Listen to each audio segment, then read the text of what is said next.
Welcome back to an episode here on the Heart and Hustle podcast, alongside Bruce and Casey. What's up? How you guys doing today? Good, Good, how are you? you?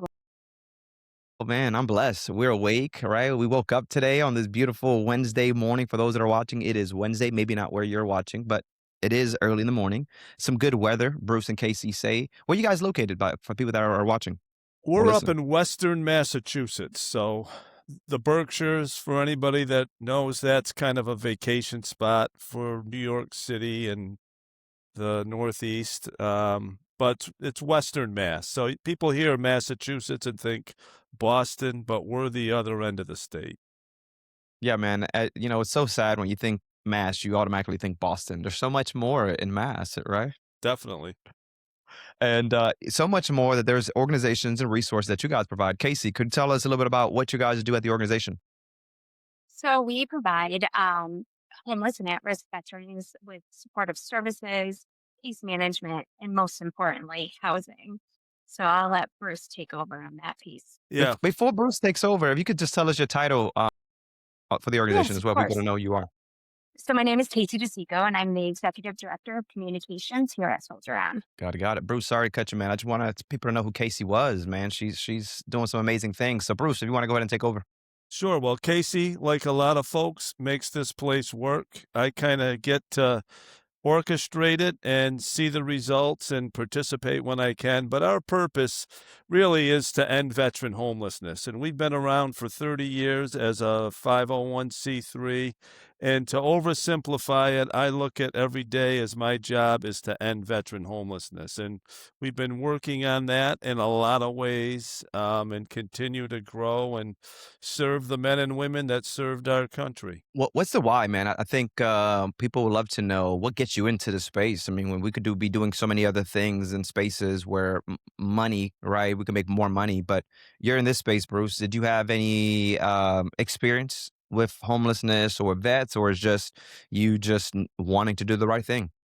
Well, life happens. And I think as I age here, I've learned more and more that, you have a plan, you do what you can to make your life happen the way you want it to be, and then life happens. So I am, but not practicing, a CPA. And when Soldier On was a very small agency in 2002 and needed some accounting help, I came on and really had a very kind of an outside. I was on the outside looking in, but helped make the money work for this agency. And then I grew with the agency. We've grown a lot since 2002, and I really became, I think, bitten by the passion, if that's the Yeah. right way to say it. But seeing the results of what I can do and what our staff does and what we do is what inspired me to do more and really commit my working life to this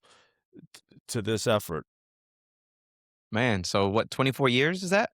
You've been doing Yeah, this? 24 years. Yeah. And you told me, man, you don't stop long enough to feel it because you feel like there's still so much more to do. But I want to pause you there for a second, man. What does it actually mean to still be running toward this after all that time? Well, I think, it means we're accomplishing things. I wouldn't do it if I didn't feel that we weren't really making a difference. And, how we measure it, I can throw statistics and numbers and even bigger numbers and more buildings, but really we measure it by the men and women that we serve. We're all in our buildings quite a bit. I talk to the men and women, the veterans that live in our programs, live in our permanent housing on a daily basis. And I can see that we're making a difference. So, I think we measure our success in names, not numbers. And Casey, what is your everyday look like? And when we talk about helping the veterans and the homelessness, what does your job entail to make sure that we are helping these individuals? Well, it's making sure that we're accessible, right? So every day is different, and making sure that our social media platform is being constantly updated with stories, success stories, or events and fundraising. Most importantly, it's raising awareness. It's not always about the fundraising piece, though that is a perk. Mhm. But getting the word out because somebody knows somebody who's a veteran and who might be needing or seeking help. So we want to make sure that we're getting out there and knowing that we have a toll free number that they can call or they can simply email us, just making sure that we're accessible. Copy. And from that communication standpoint, how do we close the gap between the need that exists and the awareness that doesn't? Because the story you're telling is so powerful, but it's probably not reaching everyone who needs to hear it. Would you agree? Oh, 100%. We're definitely not reaching everybody. And So so how do you close that gap? okay, it's something that we work on every day, like meeting new people, right? Meeting you, getting our word out, um, having conversations and going to where we are currently and providing the services in the 5 states and making sure that those community resources know we're in your area. How many people are you guys serving on a yearly basis? How many vets? I think we have the number. I don't have it in front of me. It would be 4 or 5,000. We serve veterans a lot of ways. We do build housing, and the good news is also a little bit of the bad news. So we build housing, and we provide a lot of supports in that housing. And the good news is they stay there. It becomes home for the rest of their lives. I just got a call before this call from our New Jersey building in Tinton Falls, New Jersey, in the Upper Jersey Shore. It's a 70-unit building, and one of the veterans that's been there pretty much since it opened in 2021 passed away somewhat unexpectedly. And I knew the guy pretty well, but it really is testament to the men and women that move into our buildings usually stay there. So that's the good news. The bad news is we need to build more and more and more. But that's one way we reach veterans. We also have a program of transitional housing that's based in Massachusetts. But it's not unusual. We bring veterans from around the Northeast here for a period of time. And so last night we would have had about 500 veterans living in our permanent housing. We would have had about 100 in transitional housing. And then we have the biggest thing we do is a program called SSVF, where the VA funds us. It's been a great program. It's an abbreviation for supportive services for veteran families.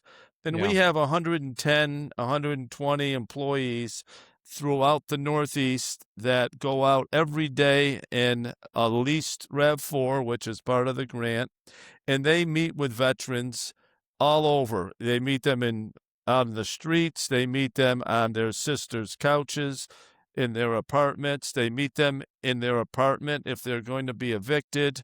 A lot of ways we touched veterans, and then we can pay rent.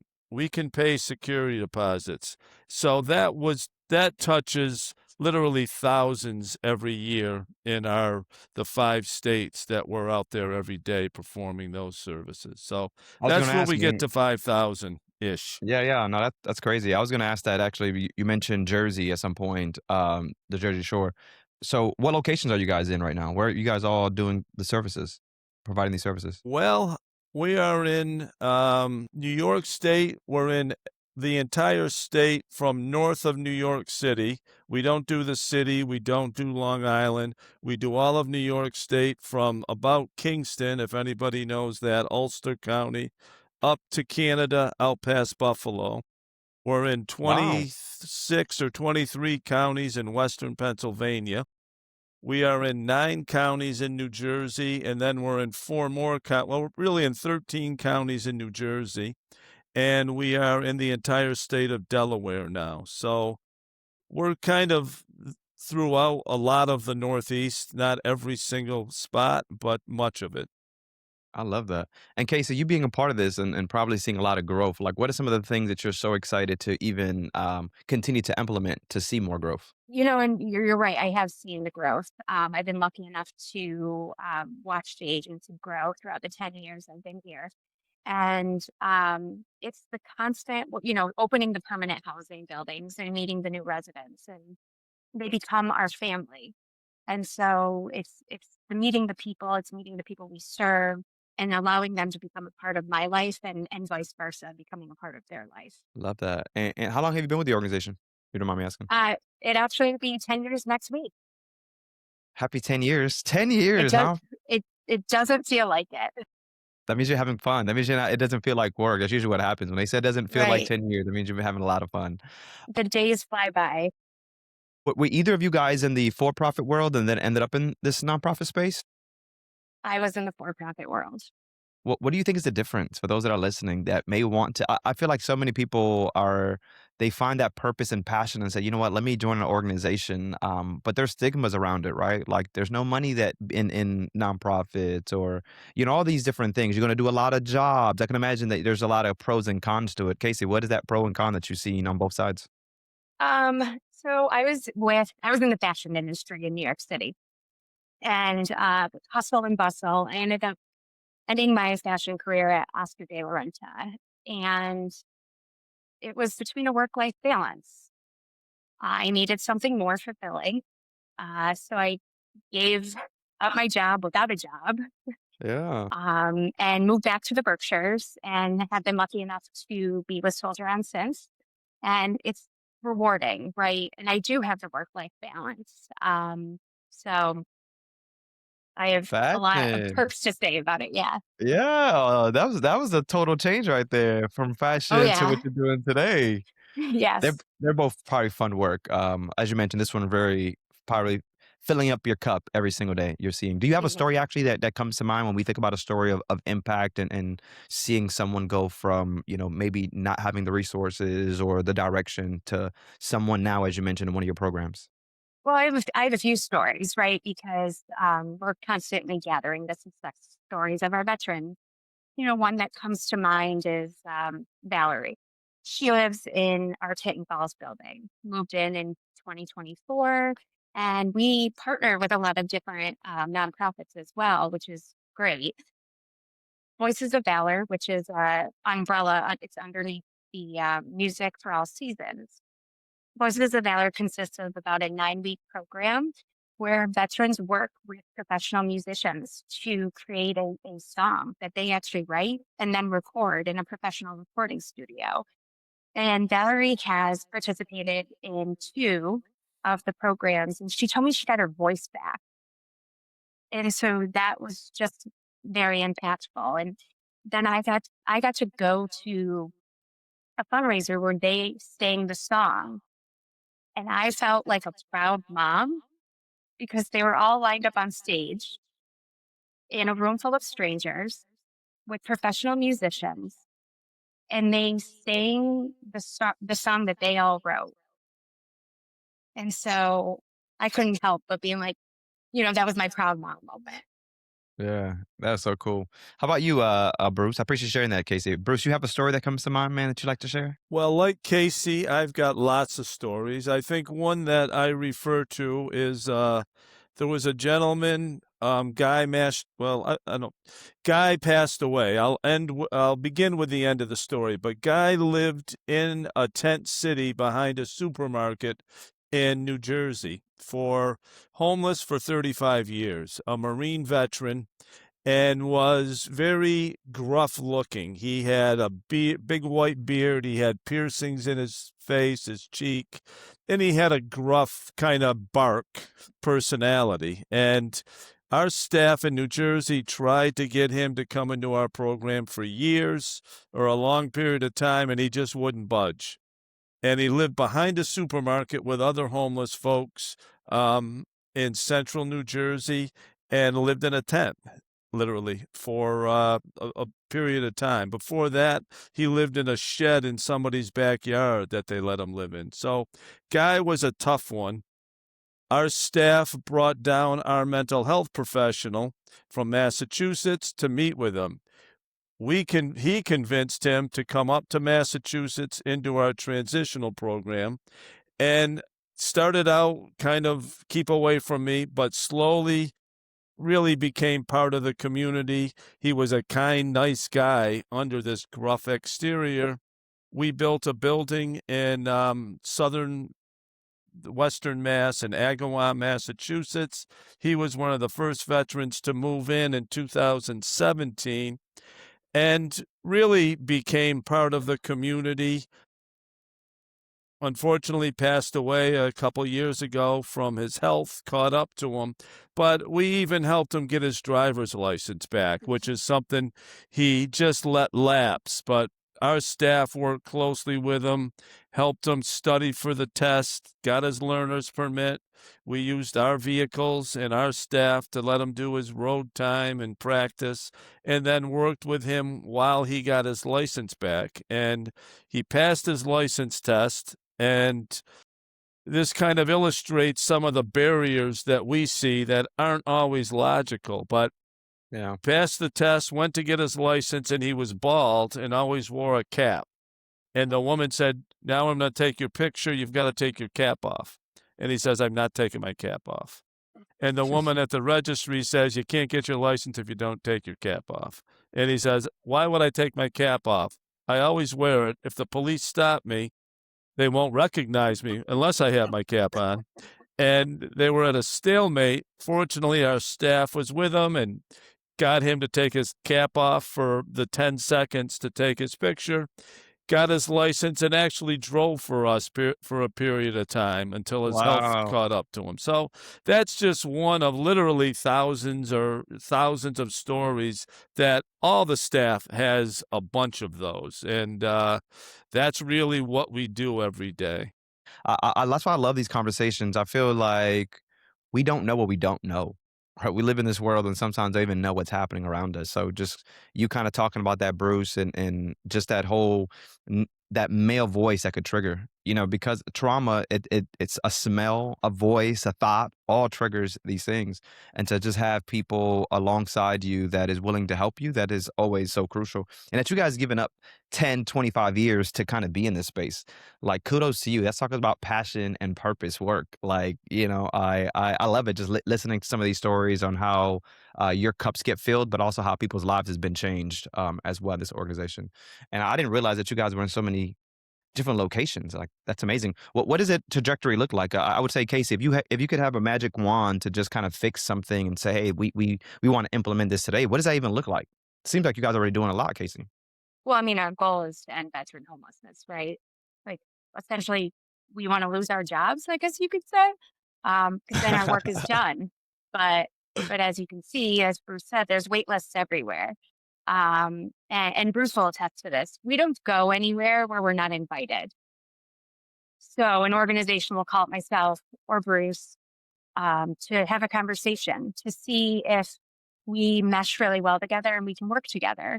But we won't go into just anyone's backyard without being invited. Okay, I love it.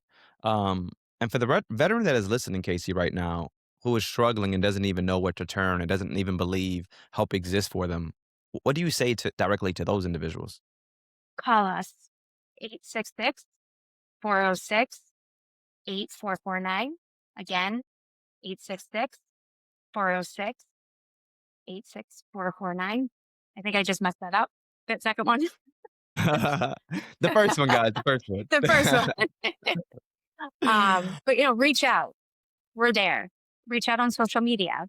We're on Facebook, Instagram, LinkedIn, X, YouTube, and our website, wesoldieron.org.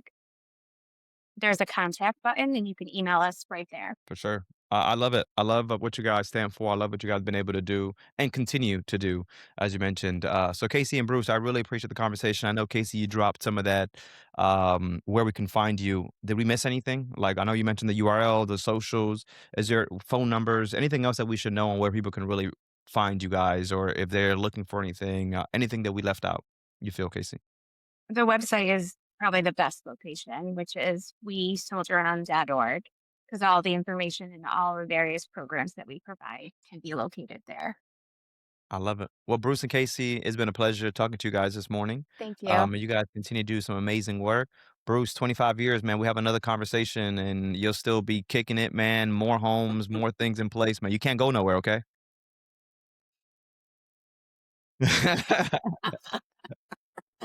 Guys, my name's been Ephraim. This is Casey. This is Bruce. Make sure you guys check them out. We'll catch you on the next one. Latest. Thank you.